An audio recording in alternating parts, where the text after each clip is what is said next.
하나님의 말씀을 봉독하겠습니다. 요한복음 11장 45절에서 54절까지의 말씀입니다. 신약성경 165면 어간에 있습니다. 요한복음 11장 45절에서 54절까지의 말씀입니다. 마리아에게 와서 예수께서 하신 일을 본 많은 유대인이 그를 믿었으나 그 중에 어떤 자는 바리새인들에게 가서 예수께서 하신 일을 알리니라. 이에 대제사장들과 바리새인들이 공회를 모으고 이르되 이 사람이 많은 표적을 행하니 우리가 어떻게 하겠느냐. 만일 그를 이대로 두면 모든 사람이 그를 믿을 것이요 그리고 로마인들이 와서 우리 땅과 민족을 빼앗아 가리라 하니 그 중에 한 사람 그 해의 대제사장인 가야바가 그들에게 말하되 너희가 아무것도 알지 못하는도다.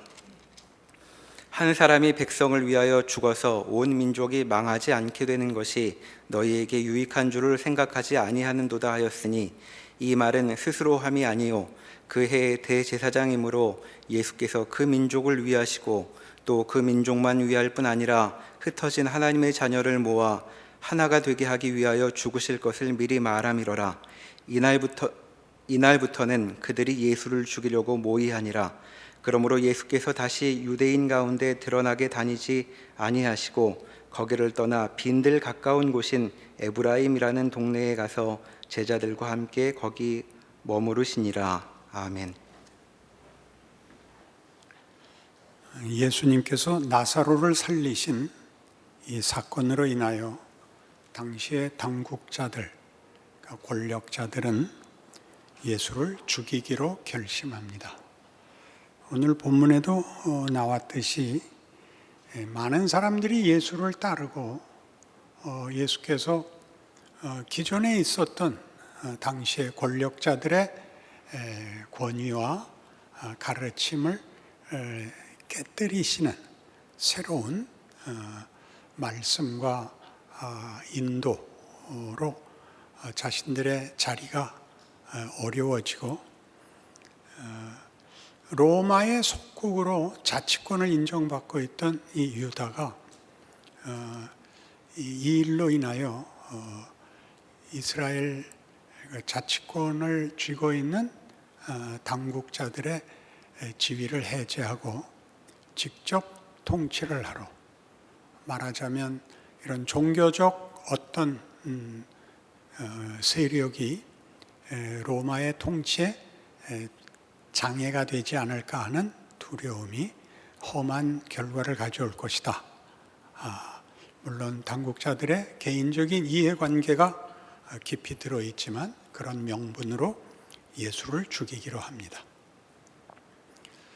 죽은 자를 살리시는 권세, 그 전에도 여러 기적에서 봤듯이 물로 포도주를 만들 수 있고 오병이어의 기적을 일으킬 수 있고 죽은 자를 살리고 문둥병자를 고치고 귀신을 내어 쫓고 하는 일들을 보고도 세상이 내린 결론은 그를 죽이는 것이 자신들이 사는 방법이라고 생각합니다. 그리고 이 생각은 우리에게는 본성적인 생각이라서 예수를 믿고 난 후에도 이 생각과 부활과 영생의 새로운 질서와의 대립과 갈등과 고민이 계속됩니다. 그래서 이 문제를 여러분들 예수님께서 죽기를 기꺼이 원하셨느냐 하면 겟세마네의 기도를 생각해 볼 때 아버지여 할 수 있으면 이 잔을 내게서 비켜주시옵소서라고 기도하시고 그 기도하는 것이 얼마나 처절했는지 천사가 와서 도왔습니다. 그러니까 그 기도를 들으신 아버지께서 예수님의 기도에 호응하지 않으시고 더 가자고 얘기한 장면이 겟세마네의 그 사건이라고 말씀드릴 수 있습니다. 바로 이런 어떤 우리의 생각을 전복시키는 것, 우리가 기대하는 쉽게 얘기해서 만사형통한 사필귀정인 이런 쉬운 심는 대로 거두고 그리고 인과응보적인 논리를 도덕과 명분으로 채색해서 기독교를 이해하지 마시고 그런 질서들이 깨져나가는 것을 분명하게 알아야 됩니다. 우리가 아는 질서들이 깨지는 것은 그것이 필요 없기 때문이 아니라 그것으로는 다 담을 수 없는 질서와 내용이 있다는 얘기를 하고 싶은 것이 성경의 증언입니다. 그러니까 이런 식의 우리의 예상과 전혀 다른 새로운 질서, 새로운 논리를 성경은 매우 강조하고 있습니다. 예를 들면 우리 잘 아는 스데반의 죽음 장면에서 사도행전 7장을 잠깐 찾아보시면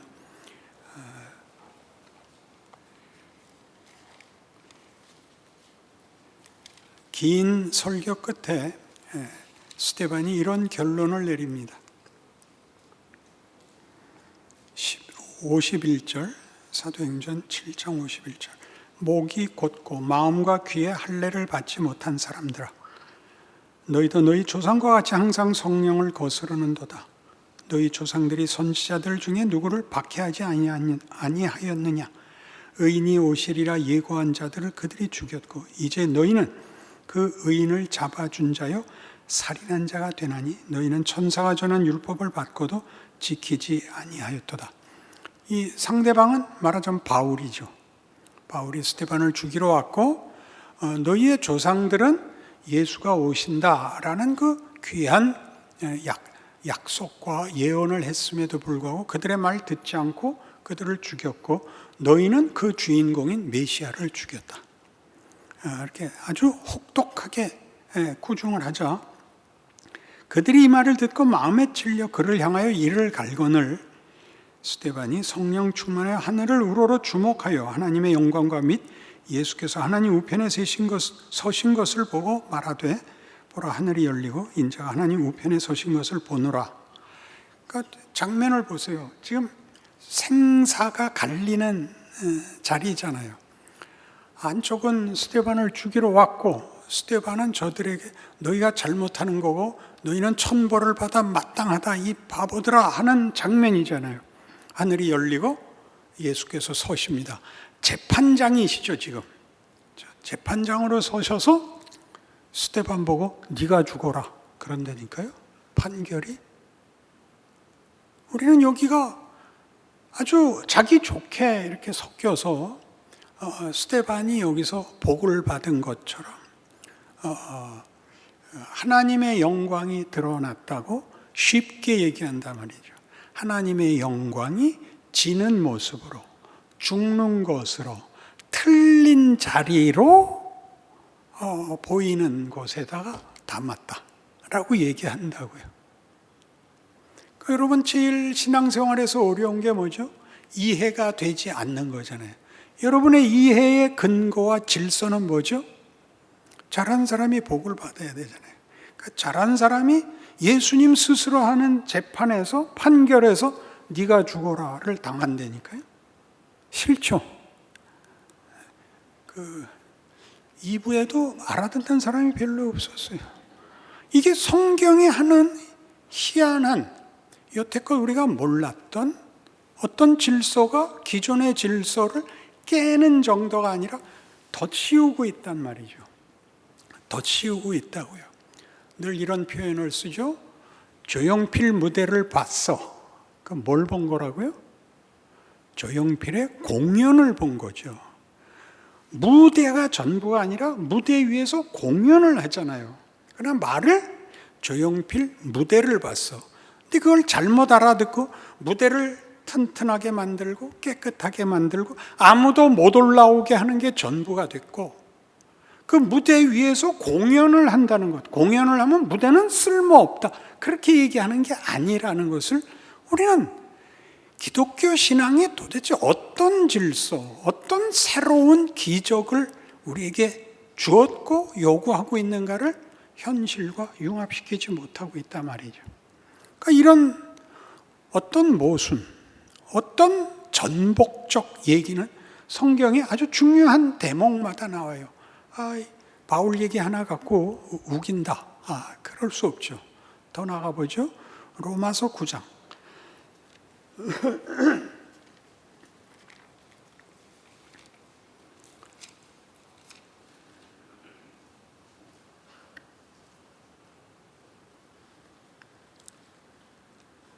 로마서 9장 9절. 약속의 말씀은 이것이니 명년 이때 내가 이르리니 사라에게 아들이 있으리라 하심이라.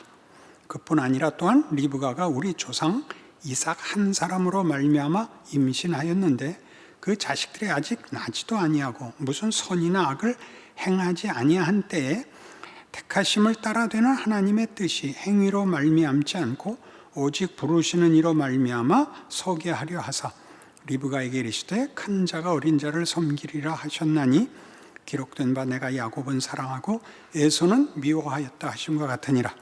그런즉 우리가 무슨 말을 하리요? 하나님께 불의가 있느냐? 그럴 수 없느니라. 모세에게 이르시되 내가 긍휼히 여길 자를 긍휼히 여기고 불쌍히 여길 자를 불쌍히 여기리라 하셨으니 그런즉 원하는 자로 말미암음도 아니요 다른 박질하는 자로 말미암음도 아니요 오직 긍휼히 여기시는 하나님으로 말미암음이니라. 성경이 바로에게 이르시되 내가 이 일을 위하여 너를 세웠으니 곧 너로 말미암아 내 능력을 보이고 내 이름이 온 땅에 전파되게 하려 함이라 하셨으니 그런즉 하나님께서 하고자 하시는 자를 긍휼히 여기시고 하고자 하시는 자를 완악하게 하시느니라. 이삭을 낳을 때 낳을 수 없는 자에게 이삭을 주셨고 에서와 야곱이 쌍둥이로 나는데 하나님이 처음부터 에서가 아니라 야곱의 편을 드셨다. 그런 얘기입니다. 그리고 그것이 모세가 출애굽을 위하여 보냄을 받았을 때 바로의 역할과 모세의 역할이 바로 그렇게 하나님이 작정하신 뜻에 의해서 둘이 출애굽이라는 사건을 연출해낼 수 있었다. 그렇게 얘기합니다. 자, 모세가 우리는 주인공이니까 모세의 입장에서 보십시오. 출애굽 사건을 모세를 미화하거나 모세를 영웅화하는데 성경은 관심이 없습니다. 모세는 때가 이르기 전에 일어났다가 40세에 골기했다가 실패했고 쫓겨나서 도망갈 때가 아무도 손이 미치지 않는 미디안 광야밖에 없었고 거기서 40년의 세월 동안 그저 늙고 다 잊고 체념도 넘어선 자리에 갑니다. 그때 부름을 받죠. 완강히 저항했던 것은 여러 번 인용했습니다. 하나님 당신은 누구시길래 이를 이렇게 하십니까? 라고 항의하고 못 간다고 우기고 끝까지 버텨서 하나님이 아론도 붙여주고 그리고 화도 내셔서 할 수 없이 이제 바로 앞에 섭니다. 그리고 10가지 재앙을 베풀게 되죠. 모세가 10가지 재앙을 베풀어서 바로를 항복시키지 않습니다. 바로는 매번 그 큰 재앙에 지면서도 그의 권력을 유지하고 있어서 그 다음 재앙이 필요한 그 권력의 자리에서의 그 힘을 씁니다. 다시 안 된다. 또 다시 안 된다. 10번이나. 한 번 무너뜨렸는데도 다시 나오고, 2번 무너뜨렸는데도 다시 나오고, 3번 무너뜨렸는데도 다시 나오는 패하지 않는, 굴복하지 않는 권력이 그게 그대로 있습니다. 말하자면 하나님은 바로를 꺾어서 그 나라를 멸하시고 이스라엘을 새로운 주인으로 거기에 천국을 만들지 않습니다. 바로는 끝까지 악역을 위해서 계속 죽지 않을 뿐더러 권력도 잃지 않습니다. 이게 놀라운 일이죠. 그리고 누가 변하느냐 하면 모세가 변하죠. 모세가 처음에 원망과 불만에서부터 변해서 홍해 앞에 섰을 때 그는 위대한 고백을 하게 되죠. 너희는 가만히 서서 오늘 하나님께서 우리를 구원하시는 구원을 보라. 이런 말을 할 수 있는 대로 옵니다. 그래서 훨씬 우리가 확대하고 과장되게 얘기하자면 출애굽 사건은 이스라엘을 구하는 것도 바로를 멸망시키는 것도 아니라 모세를 만드는 사건이라고 얘기할 수 있습니다. 그러니까 하나님께서 도대체 이 일을, 이스라엘을 구하기 위해서 10가지 재앙을 내릴 수 있으면 그 나라를 멸하고 이스라엘에게 정권을 넘겨줘야 되는데, 그들은 어차피 거기서 살지 않고 쫓겨나는 형태로 나와야 되고 광야로 들어가야 되는 것입니다. 그리고 그 광야 생활을 모세는 충성스럽게 하게 됩니다. 백성들이 불만과 원망과 거부를 소리칠 때마다, 하나님이 진노를 발하실 때마다 모세가 중재자가 됩니다. 하나님, 뭘 그러세요? 여태껏 참으셨는데 이제 와서 화내시면 앞에 게 다 손해잖아요. 하나님, 외려 하나님이 모세를 달래는 게 아니라 모세가 하나님을 달래는, 즉 하나님의 일하심에 대해서 깊은 이해의 경지에 간 인물을 그리고 있습니다. 그리고 모세는 자기가 잘못하지 않았는데 백성들이 가나안을 못 들어가게 되는 결국에 왔을 때 하나님의 깊은 배려로 그는 그들과 함께 광야에서 죽을 수 있고 그것을 영광과 명예로 이해하게 됩니다. 우리의 인생을 보십시오. 우리가 불만으로 여기는 세상 권력과 죽음의 공포와 위협과 유혹은 꺾어도 다시 일어나서 덮쳐서 우리를 결국 죽음으로 몰 겁니다. 그러나 그 죽음은 패한 것도 아니고 끝난 것도 아니라 그것이 오히려 부활의 문을 열고 우리가 기대하고 우리가 심고 거두기를 바란 것보다 더 큰 것을 거두는 하나님의 기이한 권능이 될 것입니다. 왜 늘 이 한 사람뿐이냐? 우리가 고린도전서 1장에서 바울이 고린도 교회 교인들을 꾸짖을 때 뭐라고 꾸짖어요? 너희는 기독교가 가지는 이 전복적, 이 우리가 만들어낼 수 없는, 상상할 수 없는 크기의 질서에 들어와 있으면서 그 약속과 그 소망을 외면하고 다시 옛날로 돌아갔다. 이해와 상상의 너희들의 한계 속으로 들어와서 자랑하게 됐고 싸우게 됐다. 그렇게 얘기하는 것입니다. 거기서 십자가를 뭐라고 소개했었는가 기억해 보십시오. 십자가의 도가 믿지 않는 자들에게는 미련한 것이요 믿는 우리에게는 하나님의 지혜요 하나님의 권능이니라. 그러니까 우리가 그토록 현실 속에서 신앙 인생 속에서 그토록 많이 하는 기도, 이 문제를 해결해 주세요에 하나님이 답하지 않는 이유입니다. 그게 일을 한다. 네가 원망하고 네가 절망하고 네가 싫다고 발버둥치는 그게 일을 한다. 그것 없이는 여기로 올 수 없다. 그러니 그 유명한 히브리서 5장 8절을 암송해 보세요. 그가 아들이시라도 받으신 고난으로 순종함을 배워서 온전하게 되셨다. 얼마나 굉장해. 고난은 온전하게 되는데 필수적인 과정인 거예요. 우리가 해야 될 길은 순종하라는 거예요. 순종은 굴복이거나 끌려가는 게 아니라 믿음을 가지라는 거죠. 우리의 불만족의 하루, 우리의 원망의 지금들이 하나님이 일을 하고 있는 것이다. 모세에게서 그랬어요. 하나님, 당신은 누구세요? 당신 이름은 뭐예요? 나는 스스로 있는 자니라. 나는 하나님이기를 중단하는 적이 없는 하나님이니라. 지난 40년이 일을 한 시간이란다. 네 현실, 네 억울함이 내가 하는 일이란다. 발버둥을 쳐 믿음을 가지고 이게 뭘 만드는지 따라와봐. 그렇게 얘기하는 게 기독교죠. 바로는 뭐예요? 이 드라마의 중요한 조역이죠. 베노에서 최고로 중요한 배우가 베노가 아니라 메살라였던 거 기억나시죠? 메살라가 없었으면 베노는 멜로물이 됐을 거예요, 아마. 그죠? 거기에는 아무런 긴장도, 도전도, 어떤 질문도, 공포도, 절망도 그리고 그것을 깨는 기적도 없었겠죠. 십자가가 그렇지 않나요? 우리의 눈으로는 모든 것이 망하고 끝장인 곳에다가 하나님은 그 최고의 목적을, 결과를 담아놨다 그러는 것이죠. 그러니까 우리는 내가 아무래도 좋아? 이래도 정말 괜찮은 거야? 라는 그 모든 것을 믿음 안에 끌어안으셔야 돼요. 여러분이 전지전능하라 그러지 않아요. 울어야 되는 게 있고 후회해야 되는 게 있어요. 그게 일을 해요. 늘 얘기하듯이 겸손은 자기가 모든 사람보다 못났다는 것을 경험하지 않은 사람은 겸손하지 못해요. 겸손을 떨 수는 있어도 겸손하진 않아요.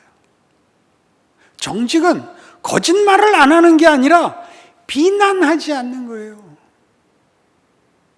좋은 말 하는 거예요. 그게 정직이에요. 사람은 사람의 존재를 존중해야 되고 내가 그를 비난할 자리에 있지 않다. 각각의 지위와 신분이 다 고급하다, 중요하다고 믿는 것, 거기에 대하여 반응하는 것, 예의라고 보통 하는 것, 그게 정직입니다. 정직하기 어렵죠. 엘리야도 있어요. 엘리야는 북왕조 이스라엘의 아합 왕 때의 선지자입니다. 아합은 최고의 악왕으로 기록되어 있고 그가 악하다고 하는 것은 이스라엘 백성들을 전부 바알 우상 앞에 끌고 간 장본인이기 때문에 열왕기에서 아합은 최고의 악왕의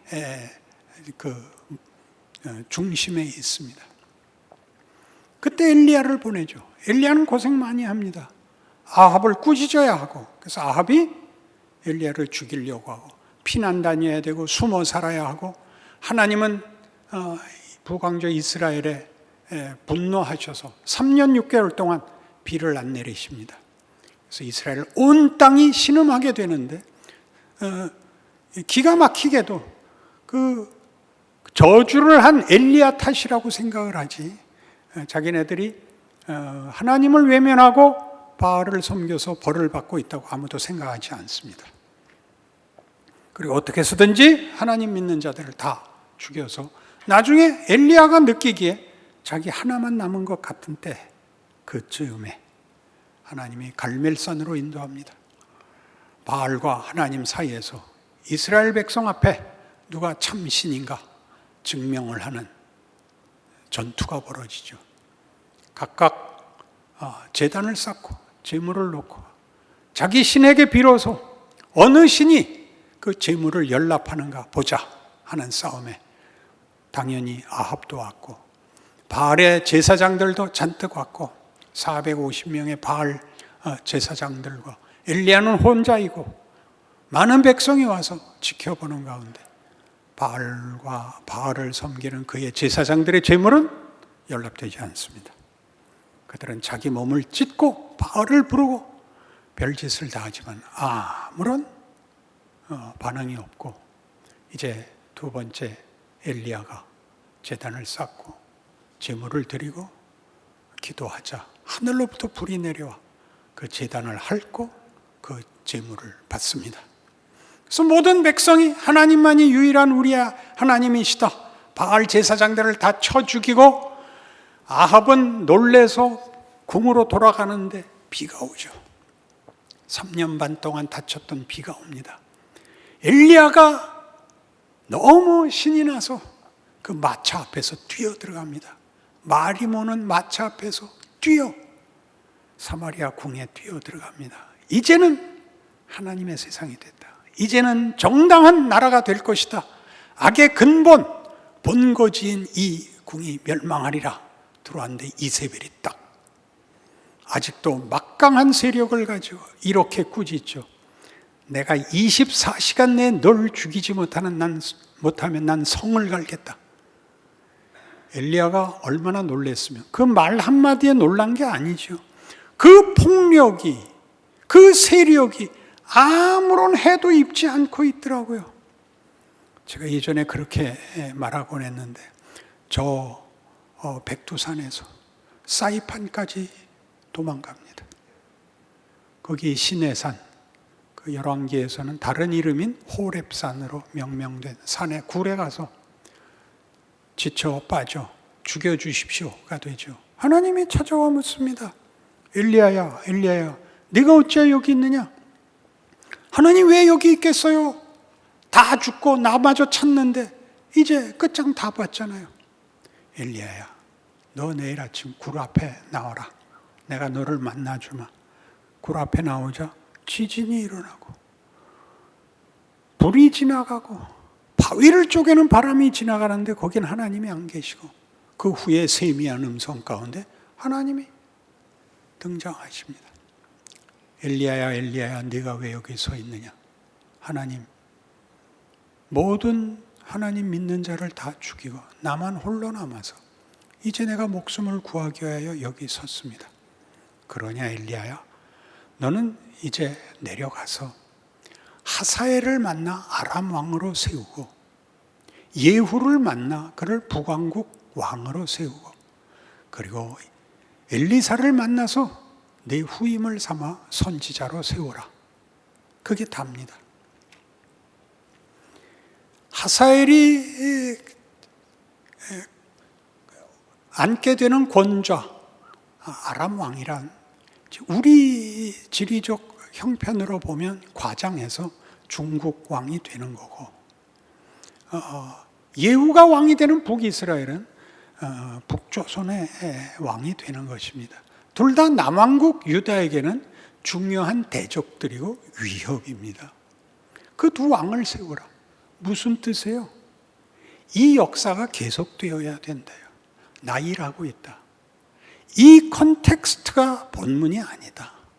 겁내지 마라.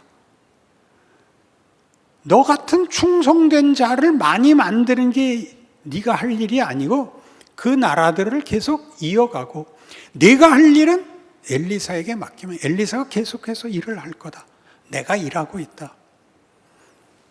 하사엘이 왕이 된 것, 예후가 왕이 된 것, 그 나라들이 강성해지는 것, 이런 것들은 본질적으로는 큰 문제일 수 없다. 내가 일하고 있다. 걱정 말고 너 죽어라. 그래서 다 왕 세우고 엘리사하고 병거 타고 올라갔죠. 하나님이 그 엘리야가 못해 먹겠다 그러니까 그냥 조퇴시킨 거예요. 무슨 병거 타고 간 거 칭찬하고 그럴 필요 하나도 없어요. 그러니까 살아있으면 임무가 있고 할 일이 있고 내가 절망하는 모든 것이 최고의 조건일 수 있다고 생각해야 되는 것이죠. 우린 거기를 못하고 있죠. 그러니까 아무것도 못하고 사는 거예요. 화만 내죠. 나는 진심을 가졌는데 하나님은 몰라주신다는 거죠. 그렇지 않아요. 하나님은요, 죽음에다 담아요. 작은 데다 담아요.